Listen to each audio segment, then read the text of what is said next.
Welcome everyone. तो last class हमने क्या पढ़ा था? लास्ट क्लास हमने पढ़ा था कूलम लॉ के बारे में। ठीक है, तो कूलम लॉ क्या था? कूलम लॉ क्या था कि अगर यहाँ पे एक चार्ज है, मान लीजिए ये Q1 है, ठीक है, और एक यहाँ पे एक और चार्ज है Q2, तो दोनों के बीच में जो फोर्स है कि दोनों चार्ज तो एक दूसरे को तो खींचेंगे या फिर रिपेल करेंगे। पॉजिटिव पॉजिटिव है तो रिपेल करेंगे, पॉजिटिव नेगेटिव है तो क्या करेंगे? अट्रैक्ट करेंगे। तो जो फोर्स था, फोर्स का फॉर्मूला था K Q1 Q2/r²। ठीक है, ये जो फॉर्मूला था ये किसने दिया था? हमें कूलम ने दिया था। ठीक है, तो ये था हम लोग का कूलम लॉ। पर पता है कूलम लॉ का मेन ड्रॉबैक्स क्या है? कूलम लॉ एक्चुअली हमें बता पाता है कि ये जो फोर्स का जो अमाउंट है वो क्या होगा? F = K Q1 Q2/r² होगा। पर वो ये नहीं बता पाता है कि ये दोनों के बीच में फोर्स क्यों है और ये फोर्स कैसे क्रिएट हो रही है। ठीक है, वो नहीं बता पाता है, वही उसका मेन ड्रॉबैक्स है। तो इसका सॉल्यूशन किसने दिया? सारे साइंटिस्टों ने बहुत कोशिश की। ठीक है, बहुत सारा मीटिंग्स हुआ और बहुत लोगों ने अपने अपने थ्योरी दिए, पर सक्सेसफुल कौन हुआ? Faraday, Michael Faraday. ठीक है, माइकल फैराडे ने यह बताया हमें कि दो चार्ज के बीच में फोर्स क्यों होती है, क्योंकि ये जो चार्ज है इसका एक अपना फील्ड होता है और इसका भी एक अपना फील्ड होता है। ठीक है, मतलब चार्ज का क्या होता है? इलेक्ट्रिक फील्ड होता है। तो आज हम क्या पढ़ेंगे? यही इलेक्ट्रिक फील्ड के बारे में पढ़ेंगे। ठीक है, तो आइए देखते हैं यहाँ पे। तो मैंने यहाँ पे डेफिनेशन पहले से लिख के रखा है ताकि टाइम बच सके। तो क्या है electric field? The region around a charge particle where any other charge particle experience a force of attraction और repulsion is called electric field of that charge particle. ठीक है, इसका मतलब क्या है? देखिए मैं आपको बताता हूँ इसका मीनिंग क्या है। अच्छा, एक एग्जांपल देता हूँ, सुनिए। हाँ, सपोज मैं यहाँ पे क्या कर रहा हूँ? आग जलाया हूँ। ठीक है, मैंने यहाँ पे आग जलाया है। अभी देखिए यहाँ पे आग जला हुआ है। अब आग तो यहाँ जल रहा है, पर आप यहाँ पे बैठे हुए हैं। ठीक है, तो क्या होगा? क्या आपको ये आग का जो हीट है ये फील होगा या नहीं होगा? गर्मी महसूस होगी या नहीं होगी? होगी, ऑब्वियसली होगी। यहाँ पे होंगे या फिर यहाँ बैठे होंगे ना, पर एकदम बहुत दूर बैठे होंगे तो क्या आपको फील होगी? ऑब्वियसली नहीं होगी। इसका मतलब क्या? ये जो यहाँ पे जो आग है, ये आग का जो हीट है वो एक सर्टेन रीजन में ही क्या हो रहा है? एक सर्टेन रीजन में ही आपको महसूस होगी। तो ये रीजन क्या होगा? ये रीजन को हम लोग क्या बोलेंगे अभी? फील्ड। किसका फील्ड? ये आग का वजह से जो हीट का फील्ड क्रिएट हुआ है वो हुआ। ठीक है, उसी तरह अगर मैं यहाँ पे एक चार्ज लेता हूँ, मान लीजिए ये Q एक चार्ज है, तो ये चार्ज के वजह से यहाँ पे एक रीजन होगा, बहुत बड़ा भी हो सकता है, बहुत कम भी, छोटा भी हो सकता है। एक रीजन होगा, एक जगह होगा। ठीक है, जहाँ पे अगर मैं एक दूसरा कोई भी एक चार्ज लेके आऊँ, ये मान लीजिए पॉजिटिव चार्ज है और यहाँ पे मैं पॉजिटिव ला रहा हूँ, तो क्या होगा? इस रीजन के अंदर आते ही ये चार्ज इसको ठेलना शुरू कर देगा। ठीक है, दोनों के बीच में क्या होगा? रिपल्सन शुरू हो जाएगी। तो इसी को हम लोग क्या बोलते हैं? ये जो रीजन है, यही रीजन को हम क्या बोलेंगे? Electric field. ठीक है, अब इलेक्ट्रिक फील्ड क्यों क्रिएट हो रही है? क्योंकि ये चार्ज है, जो चार्ज है ये अपना जो इफेक्ट है वो किसके फॉर्म में बाहर भेज रहा है? इलेक्ट्रिक फील्ड के फॉर्म में। ठीक है, तो यही होती है इलेक्ट्रिक फील्ड का कॉन्सेप्ट। तो यहाँ से ना आप बहुत कुछ जान सकते हैं। सपोज मैं आपको अगर पूछूं कि ये आग जलाया है मैंने और ये जो इंसान है यहाँ पे है और एक यहाँ पे है। ठीक है, अब मान लीजिए दोनों ने क्या पहना है? एक ही तरह का टी शर्ट पहन के ही रखा है। ठीक है, किसी ने स्वेटर नहीं पहना है। तो क्या होगा? इससे ज़्यादा गर्मी फील होगी? इसका नाम A मैंने दे दिया, इसका B दे दिया। किसे गर्मी ज़्यादा फील होगी? A को फील होगी या B को फील होगी? ऑब्वियसली गर्मी A को फील होगी ना, क्योंकि उसका और ये आग से जो डिस्टेंस है वो कम है। समझ में आया? उसी तरह ये अगर चार्ज पार्टिकल है, ठीक है, अगर मैं ये जो Q0 चार्ज है A पे रखता हूँ एक बार और फिर क्या करता हूँ, इसे दोबारा यहाँ से उठा के यहाँ पे लाता हूँ, ठीक है, B पे, तो उसको फील्ड कहाँ ज़्यादा फील होगी? मतलब बताइए। ऑब्वियसली B पॉइंट पे, क्योंकि वो ये Q के ज़्यादा पास है। इसका मतलब क्या समझे आप? कि इलेक्ट्रिक फील्ड चार्ज के आसपास ज़्यादा होती है और जितना हम दूर जाएंगे उतना कम होती जाती है। ठीक है, तो जितना दूर होगा उतना ही फील्ड कमज़ोर होगी, और जितना फील्ड कमज़ोर होगा उतना ही फोर्स वो दूसरे पे कम एग्जर्ट करेगी। मतलब कूलम लॉ भी तो यही बोलता था, F is inversely proportional to R square, ठीक है। और ये फील्ड का भी प्रॉपर्टी ऐसा ही होता है कि आप जितना दूर जाएंगे उतना ही वो कम इफेक्ट दिखाएगी, ठीक है। तो आई होप आपको इलेक्ट्रिक फील्ड का कॉन्सेप्ट समझ में आया होगा। इलेक्ट्रिक फील्ड एकदम सिंपल भाषा में आपको क्या याद रखनी है कि वो एक जो भी चार्ज हम ले रहे हैं वो चार्ज के आजू बाजू एक रीजन है, एक जगह है जहाँ पे वो अपना इफेक्ट को दिखा सकता है, ताकि जब भी कोई दूसरा चार्ज आए तो उस पर वो फोर्स एक्सर्ट कर सके, ठीक है। तो वो एक रीजन है, बेसिकली क्या है, वो एक जगह है, ठीक है। याद रखना ये बात को। तो अब क्या बात आया बताइए, हम तो इलेक्ट्रिक फील्ड के बारे में जान गए, तो अब हमें क्या जानना पड़ेगा कि इलेक्ट्रिक फील्ड को हमें मेजर कैसे करना है, ठीक है। अब हम कैसे पता चलेगा कि इलेक्ट्रिक फील्ड यहाँ ज़्यादा है, यहाँ वहाँ ज़्यादा है या फिर कम है, कैसे पता चलेगा? उसके लिए कुछ तो फार्मूला होने चाहिए, कुछ पैरामीटर्स होने चाहिए जिससे हम मेजर कर सकें। तो आइए, आई होप आप लोगों ने लिख लिया होगा, ठीक है, मैं मिटा रहा हूँ। तो उसके लिए हमारे पास क्या है, हमारे पास एक पैरामीटर हम लोग यूज़ करते हैं, क्या है वो, इलेक्ट्रिक फील्ड इंटेंसिटी, ठीक है। इलेक्ट्रिक फील्ड इंटेंसिटी क्या है, क्या है electric field intensity? It is a quantity बोल सकते हैं हम लोग, या पैरामीटर, आप जो भी बोल, पैरामीटर नहीं, quantity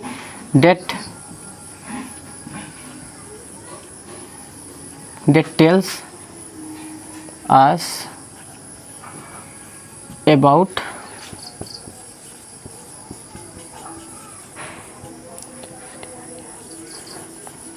strength of an electric field, ठीक है। कोई भी चार्ज होगा उसके आजू बाजू तो इलेक्ट्रिक फील्ड होगी ही।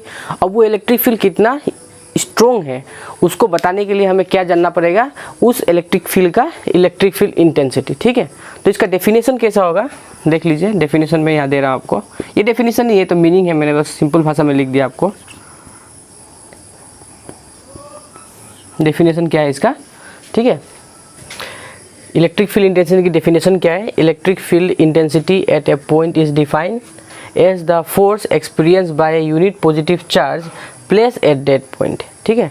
इसका मीनिंग ये है कि इलेक्ट्रिक फील्ड इंटेंसिटी हमेशा एक पॉइंट पे ही मेजर किया जाता है। मतलब ऑब्वियस बात है कि यहाँ पे एक चार्ज है, अब इसका फील्ड कहाँ, किस जगह पे हमें मेजर करना है, यहाँ पे, यहाँ पे, यहाँ पे, यहाँ पे, कहाँ पे मेजर करना है, कोई एक पॉइंट पे ही हम मेजर करेंगे, ठीक है। तो इसलिए वो कहाँ पे मेजर होता है, एट ए पॉइंट पे।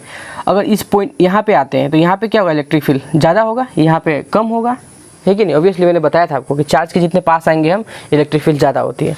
तो हर जगह इलेक्ट्रिक फील्ड का वैल्यू अलग अलग होगा, इसलिए हम किस जगह पे मेजर करते हैं वो बहुत इंपॉर्टेंट है, ठीक है। तो उसको कैसे डिफाइन किया जाता है, force by unit positive charge, ठीक है। तो ये है मैथमेटिकली हम लिखते हैं तो कैसा होता है, E equal to F/Q, force by unit charge. अभी देखिए ये जो एक मैंने एक यहाँ पे चार्ज लिया हुआ है, मान लीजिए ये सोर्स चार्ज है, इसको हम लोग क्या बोलते हैं, सोर्स चार्ज। Q क्या है, सोर्स चार्ज है। और यहाँ पे जो Q0 है इसको हम लोग बोलते हैं टेस्ट चार्ज, क्या बोलते हैं, टेस्ट चार्ज, ठीक है।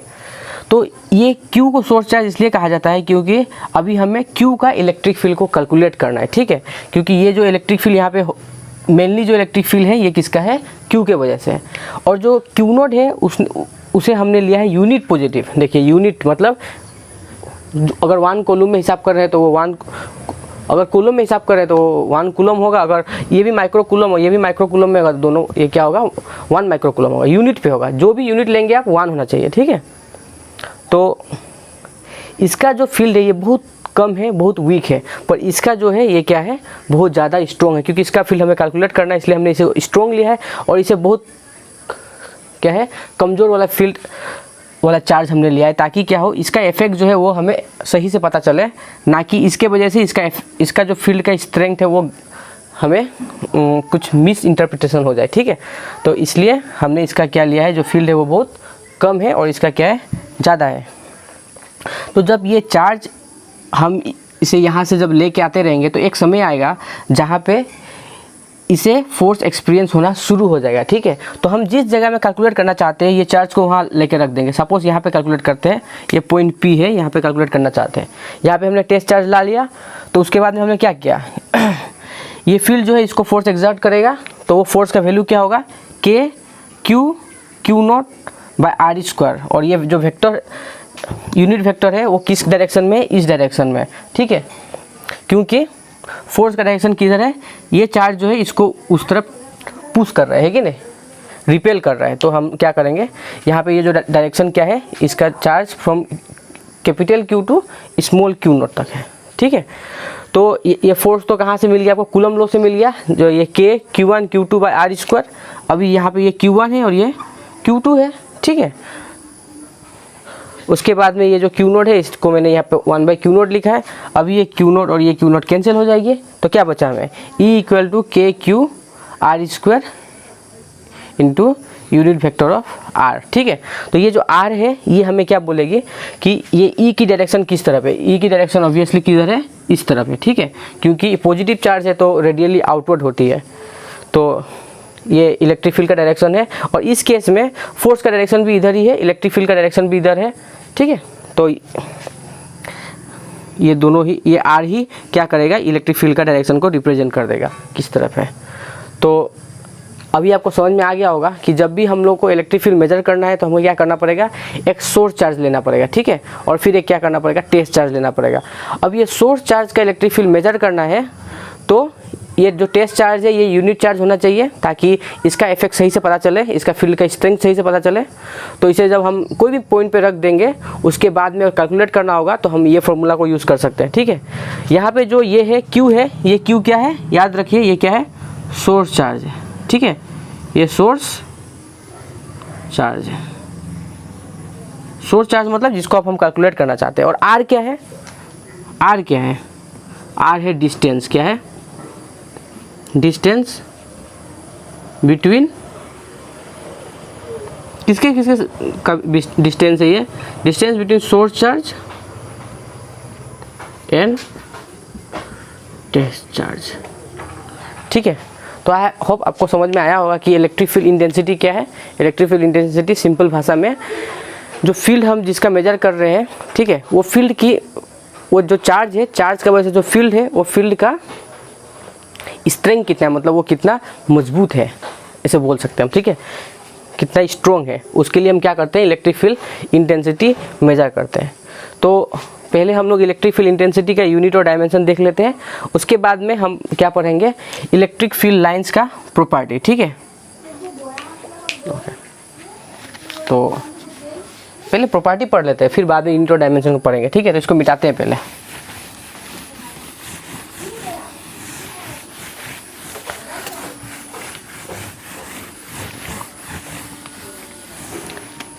देखिए फैराडे ने जब इलेक्ट्रिक फील्ड का कॉन्सेप्ट दिया था तो उसने क्या बोला था कि जो इलेक्ट्रिक फील्ड है वो किस तरह से रिप्रेजेंट किया जाएगा। उन्होंने कहा था कि अगर प्लस क्यू है, ठीक है, चार्ज अगर प्लस है, पॉजिटिव है, ठीक है, तो वो क्या होगा, उसका जो फील्ड होगा, ठीक है, ये मैं प्लस चार्ज के लिए बना रहा हूँ यहाँ पे, ठीक है, प्लस चार्ज के लिए मैं बना रहा हूँ, उसका जो फील्ड होगा वो बाहर की तरफ होगा, ठीक है, एक पॉइंट से बाहर की तरफ, रेडियली आउटवर्ड बोला गया है। इसके लिए क्या बोला गया है, पॉइंट के लिए रेडियली आउटवर्ड, ठीक है, रेडियली आउटवर्ड। इसका मतलब ये है कि मान लीजिए आप यहाँ पे एक स्फीयर बना रहे हैं, क्या बना रहे हैं यहाँ पे, एक स्फीयर, ठीक है। अब इस स्फीयर के सेंटर पे आप चार्ज को रख लीजिए। अब जो इलेक्ट्रिक फील्ड निकल रही है वो सब तरफ, वो जो स्फीयर है, इमेजिन कर पा रहे हैं आप लोग शायद, जो स्फीयर है वो स्फीयर के सब तरफ होगा, ठीक है,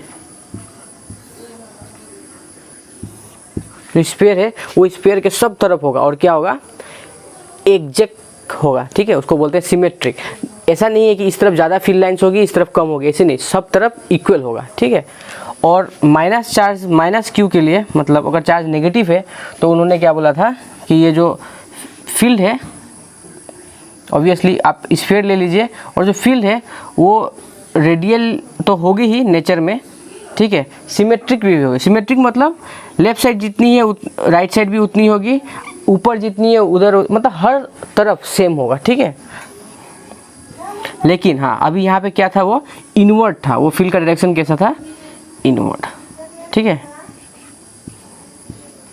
तो ये जो मैं लाइन ऐसा स्फीयर बना रहा था इमेजिनरी है, इसको इमेजिन आप कर सकते हैं, ठीक है। इसका कोई फिक्स बाउंड्री नहीं होता कि इतना ही होगा, पर आपको यहाँ पे समझना है कि यहाँ पे ये जो इसके लिए क्या होगा, रेडियली इनवर्ड।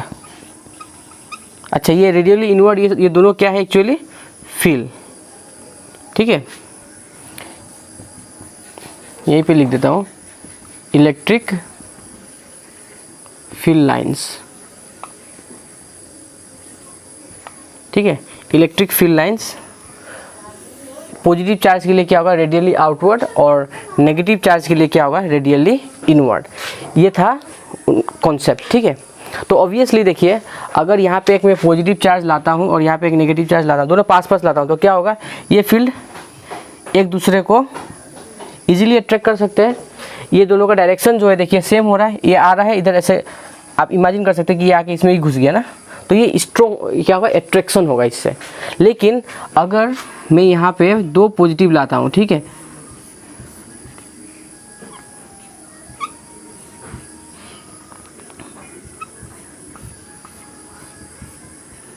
तो क्या होगा, इसका डायरेक्शन भी इसका डायरेक्शन भी इधर ही है, इसका डायरेक्शन भी इधर ही है, दोनों का डायरेक्शन सेम डायरेक्शन है। तो अगर आप मान लीजिए जब दो आदमी ऐसा आ रहे हैं तो क्या होगा, क्या आप दोनों एक दूसरे को ऐसा रिपेल नहीं करेंगे, एक दूसरे से दूर नहीं भागेंगे, ऑब्वियसली। तो इनका ये इलेक्ट्रिक फील्ड लाइन कॉन्सेप्ट से हम ये भी समझ सकते हैं कि लाइक चार्ज जो है, लाइक चार्ज वो रिपेल करते हैं, और जो ये क्या बोलते हैं, अनलाइक चार्ज अट्रैक्ट करते हैं। रिपेल करेंगे तो क्या होगा, ये ऑब्वियसली इधर भाग जाएगा, ये भी इधर, और ये अगर ऐसे आ रहे हैं, ये भी आ रहे हैं, तो मान लीजिए इधर चला जाएगा, ये इधर आ गया, ठीक है। दोनों कभी भी, ये दोनों अलग अलग डायरेक्शन में है, तो ये क्या होगा, ये दोनों एक दूसरे को ऑब्वियसली रिपेल करेंगे, ठीक है। यहाँ पे एक और बात मैं बता दूँ आप लोग को कि इलेक्ट्रिक फील्ड लाइंस कभी भी एक दूसरे को क्रॉस नहीं कर सकते हैं, ठीक है। जैसे कि ये एक फील्ड लाइंस यहाँ से आ रही है, एक फील्ड इधर से आ रही है, कभी ये दोनों क्रॉस नहीं कर सकते हैं। Electric field lines can not cross each other, ठीक है। ये सब थी क्या, इलेक्ट्रिक फील्ड लाइंस की प्रॉपर्टी। फर्स्ट प्रॉपर्टी क्या है कि अगर पॉजिटिव है तो वो रेडियली आउटवर्ड होगा, सेकेंड अगर नेगेटिव है तो वो रेडियली इनवर्ड होगा। अगर एक और क्या था, electric field line can not cross each other, या फिर कैन नॉट इंटरसेक्ट, ठीक है। आपको मैं एक स्क्रीनशॉट दे दूंगा ये सारे प्रॉपर्टीज़ का, यहाँ पे नहीं लिखने वाला हूँ।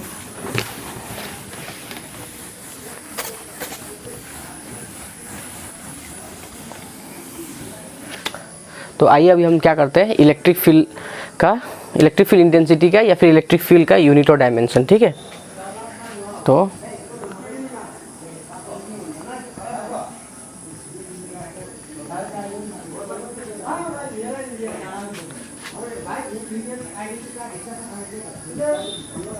इलेक्ट्रिक फील्ड, ठीक है, और इलेक्ट्रिक फील्ड इंटेंसिटी भी आप बोल सकते हैं। तो कैसे निकालना है, यूनिट निकालना है हमें। यूनिट निकालने का मैंने आपको बता दिया था, पहले फॉर्मूला लिख लीजिए। We know that E equal to क्या है, F, E equal to F by Q था, ऑब्वियसली क्यू नॉट, ठीक है, लिख लीजिए एफ बाई क्यू नॉट। अब क्या करेंगे आप बोलिए, एकदम सिंपल, आपको पता है यूनिट ऑफ एफ क्या होती है, यूनिट ऑफ एफ न्यूटन होती है, यूनिट ऑफ क्यू नॉट क्या होती है, ऑब्वियसली कूलम।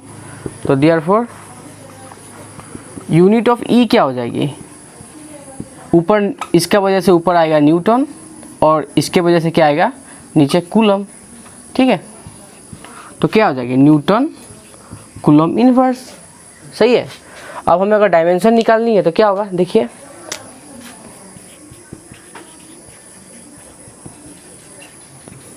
डायमेंशन निकालनी है तो क्या करना पड़ेगा हमें, सेम डायमेंशन ऑफ पहले एफ लिख लीजिए, एस क्या आपको पता ही है, M L T minus to.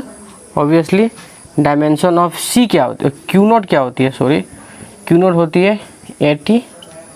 तो डायमेंशन ऑफ ई क्या हो जाएगी, ऑब्वियसली ऊपर क्या आएगा, न्यूमरेटर में आएगा ml t-2 और नीचे क्या आएगी at। तो इसको सॉल्व करेंगे तो क्या होगा, m अकेला है ना, यहाँ पे m आएगा, l का भी कोई साथी नहीं है तो l होगा, ठीक है।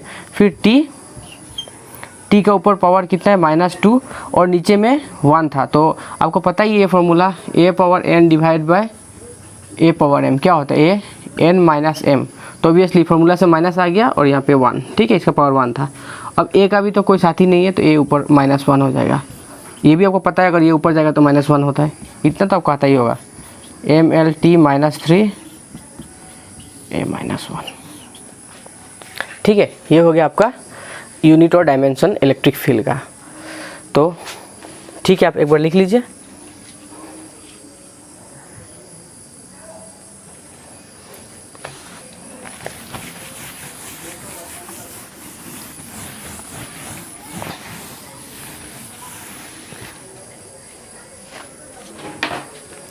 तो आई होप आपको समझ में आएगा इलेक्ट्रिक फील्ड क्या है।